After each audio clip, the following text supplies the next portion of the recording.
Unified pension scheme से DDU मंडल के rail कर्मचारियों में खुशी की लहर है। डीडीयू रेल मंडल के 11,000 रेल कर्मचारी को मिलेगा यूपीएस स्कीम का लाभ। मिर्जापुर में लेखपाल की अभद्रता पर भड़के बीजेपी विधायक रत्नाकर मिश्रा। एसडीएम से की शिकायत, बोले गाली गलौज किया तो टूट सकता है हाथ पैर। यूपी पुलिस भर्ती परीक्षा को लेकर संभल पुलिस का बड़ा एक्शन। 5 लाख रुपए में पेपर लीक करने की कर रहे थे डील। पुलिस ने 3 आरोपियों को गिरफ्तार कर जेल भेजा। कोलकाता में हुई महिला डॉक्टर की रेप हत्या का विरोध सीतापुर में दिखा। गांव में लगाए गए पोस्टर पर लिखा था भारत तो आजाद हो गया, पर यहां की लड़कियां नहीं। यूपी के कुशीनगर में नीलगाय से टकराया ऑटो हादसे में 2 लोग गंभीर रूप से घायल हो गए। अस्पताल में कराया गया भर्ती। मुंबई के कालबा देवी इलाके में गिरी 7 फीट ऊंची दीवार। हादसे में 2 की मौत, जबकि गंभीर रूप से घायल।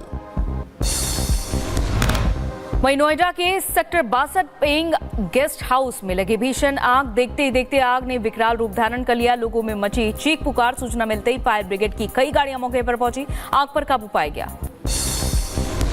महोबा में मामूली बात को लेकर पति पत्नी के बीच जमकर मारपीट। लोगों की भीड़ बड़ी तमाशबीन। मारपीट का वीडियो अब वायरल। बिहार के मुजफ्फरपुर में मासूम बच्ची की हत्या से सनसनी। प्रेमी संग शादी के लिए मां ने की निर्मम हत्या। शव को ट्रॉली बैग में भरकर फेंका। पुलिस ने आरोपी महिला को गिरफ्तार किया। उधर उत्तर प्रदेश के झांसी में वाहन चोरों के गैंग का पुलिस ने किया खुलासा। 3 शातिर चोरों के पास से कई गाड़ियां बरामद की गई हैं। मैनपुरी में दबंगों का आतंक। चोरी के आरोप में नाबालिग बच्चों को बंधक बनाकर बेरहमी से पीटा गया। बचाने आए परिजनों को भी पीट कर घायल कर दिया गया। पुलिस मामले की छानबीन में जुटी। उधर उत्तर प्रदेश के बहराइच में आदमखोर भेड़िए का आतंक। 50 दिनों में 7 लोगों को बना चुका है शिकार, जबकि 45 लोग घायल। वन विभाग की 9 टीमें कर रही तलाश। लोग बंदूक और लाठी लेकर दे रहे पहरा। मुजफ्फरनगर में मामूली कहासुनी को लेकर 2 पक्षों में संघर्ष। जमकर चले ईंट और पत्थर। मौके पर पहुंची पुलिस ने कई लोगों को हिरासत में लिया। शाहजहांपुर में गार्ड की पिटाई का वीडियो आया सामने। 22 अगस्त की देर रात दबंगों ने की थी गार्ड की पिटाई। पुलिस मामले की छानबीन में जुटी। इजरायली सेना का ताबड़तोड़ हवाई हमला जारी। फिलिस्तीनी आतंकवादी समूहों के गढ़ नूर शम्स में हवाई हमला किया गया। हमले में 3 आतंकियों के मारे जाने की खबर। इजरायली सेना ने आधी रात को गाजा पट्टी में बरसाए बम। हमले में कम से कम 7 लोगों के मारे जाने की खबर, जिनमें 4 बच्चे और 1 महिला भी शामिल है। दक्षिणी लेबनान में हिजबुल्लाह के ठिकानों पर ताबड़तोड़ हमला हुआ। इजरायल ने फाइटर जेट से अटैक किया। इजरायल की सेना ने लेबनान में हिजबुल्लाह पर हमलों का वीडियो किया जारी। दावा किया गया कि दक्षिणी लेबनान में हिजबुल्लाह के ठिकानों पर हवाई हमले किए गए हैं। गाजा पट्टी में इजरायली सैनिक का ऑपरेशन जारी। आईडीएफ ने वीडियो जारी कर दावा किया 7वीं डिवीजन के सैनिक खान यूनिस के साथ साथ डेयर अल बलाह में भी काम कर रहे हैं। उधर युद्ध के बीच इजराइल पहुंचे अमेरिकी जनरल चार्ल्स ब्राउन। इजराइल के रक्षा मंत्री और अधिकारियों से उनकी मुलाकात भी हुई। कतर के प्रधानमंत्री ने तेहरान में ईरानी राष्ट्रपति मसूद पेजिशकियान से मुलाकात की, जहां हमास और इजरायल के बीच युद्ध विराम समझौता कराने का प्रयास कर रहा है कतर। तो आगे बढ़ेंगे, जहां पर अमेरिकी राष्ट्रपति जो बाइडेन ने पीएम मोदी से फोन पर की बात। यूक्रेन और बांग्लादेश के हालात पर भी चर्चा। अल्पसंख्यकों की सुरक्षा पर जोर। बाइडेन बोले शांति स्थिरता के लिए भारत के साथ। यूक्रेनी सेना ने रूस में 9/11 जैसा हमला किया। सारातोव में ऊंची इमारत पर ड्रोन से अटैक किया। हमले में कई लोगों के घायल होने की खबर। भीषण हमले के बाद जंग से पीछे हटे हिजबुल्लाह और इजराइल दोनों ने एक दूसरे पर बड़े नुकसान का दावा किया है। हिजबुल्लाह ने कहा कि हमला पिछले महीने बेरूत में उनके शीर्ष कमांडर की हत्या का बदला था। संयुक्त राष्ट्र महासचिव ने ब्लू लाइन पर गोलीबारी के बीच तत्काल तनाव कम करने का आह्वान किया। गुटेरेस ने हिजबुल्लाह और इजराइल से की तनाव कम करने की अपील।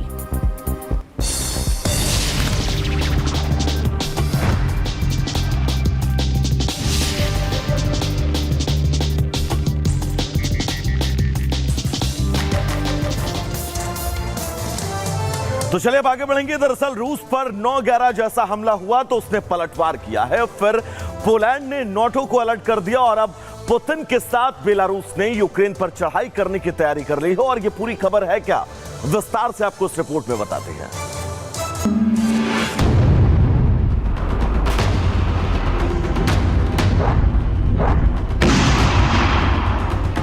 रूस के खिलाफ क्या जंग में कूदेगा नाटो? यूक्रेन पर क्या धावा बोलेगा बेलारूस? पुतिन और जेलेंस्की की लड़ाई अब सरहद पार जाने वाली है। नाटो की सेनाओं के हथियार तैयार हैं, तो उधर अपने दोस्त रूस के साथ बेलारूस भी बाहें चढ़ा रहा है। किसी भी वक्त यूरोप की धरती से ऐसी खबर आ सकती है जो दुनिया को परेशान कर देगी। रूस पर 9/11 जैसा हमला हुआ तो उसने पलटवार किया, फिर पोलैंड ने नाटो को अलर्ट कर दिया और अब पुतिन के साथ बेलारूस ने यूक्रेन पर चढ़ाई करने की तैयारियां तेज कर दी हैं। आशंका है कि बेलारूस कभी भी यूक्रेन पर हमला कर सकता है। दोनों देशों के बीच बॉर्डर पर तनाव बना हुआ है क्योंकि यूक्रेन और बेलारूस ने अपने हजारों सैनिकों की तैनाती एक दूसरे के आमने सामने कर रखी है। बस ट्रिगर दबाने की देर है, एक नई जंग किसी भी वक्त शुरू हो सकती है। बेलारूस के अटैकिंग इरादों को देखकर जेलेंस्की भी हैरान है। यूक्रेन ने बेलारूस को चेतावनी दी है और यह कहा है कि मॉस्को के दबाव में बेलारूस कोई भी कदम ना उठाए, वरना उसे खामियाजा भुगतना पड़ेगा।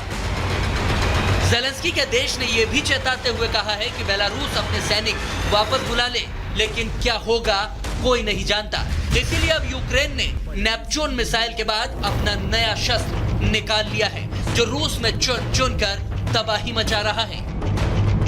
यूक्रेनी डिफेंस फोर्स ने पहली एनिसिया लॉन्ग रॉकेट ड्रोन का वीडियो जारी किया है।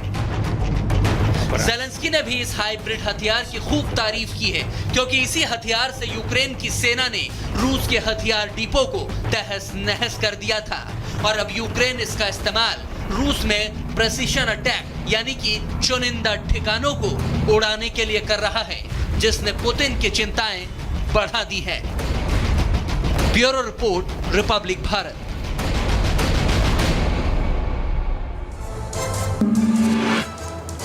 तो जिस हथियार का इस्तेमाल किया गया, यानी कि जिस ड्रोन का इस्तेमाल किया गया, अब हम आपको उस ड्रोन के बारे में बताते हैं। ये ड्रोन एक जेट मिसाइल है। तो ये है हाइब्रिड हंटर। एक तरीके से कहा जा रहा है कि हाइब्रिड है, क्योंकि इसका नाम है पहली एनीसिया है, जिससे अटैक किया गया ड्रोन मिसाइल का हाइब्रिड है, जिसकी तस्वीरें भी आप लगातार अपनी टीवी स्क्रीन पर देख सकते हैं। टारगेट पर सटीक हमले करने में ये मिसाइल माहिर है, यानी कि ड्रोन भी है और मिसाइल भी है। टर्बोफैन इंजन से स्पीड तेज है और इसके विंग्स हटाए जा सकते हैं। अब आगे देखिए, इसके विंग्स हटाए जा सकते हैं तो ये कुछ खासियत है ताकि ट्रांसपोर्टेशन में आसानी हो। तो इसके विंग्स हटाए जा सकते हैं ताकि ट्रांसपोर्टेशन में आसानी हो। और इसके अंदर काफी बड़ा फ्यूल टैंक है। देखने में छोटा सा है, लेकिन इसके अंदर काफी बड़ा फ्यूल टैंक है। तो ये है इसकी खासियत। तो चले बिल्कुल अंजलि, अब आगे बढ़ेंगे और अपने दर्शकों को मुंबई से एक बड़ी और अहम खबर बताएंगे। दरअसल मुंबई में एक दीवार गिरने से 2 लोगों की मौत हो गई, जबकि इस घटना में एक शख्स घायल भी है। पूरी खबर क्या है, इस रिपोर्ट के जरिए आपको बताते हैं।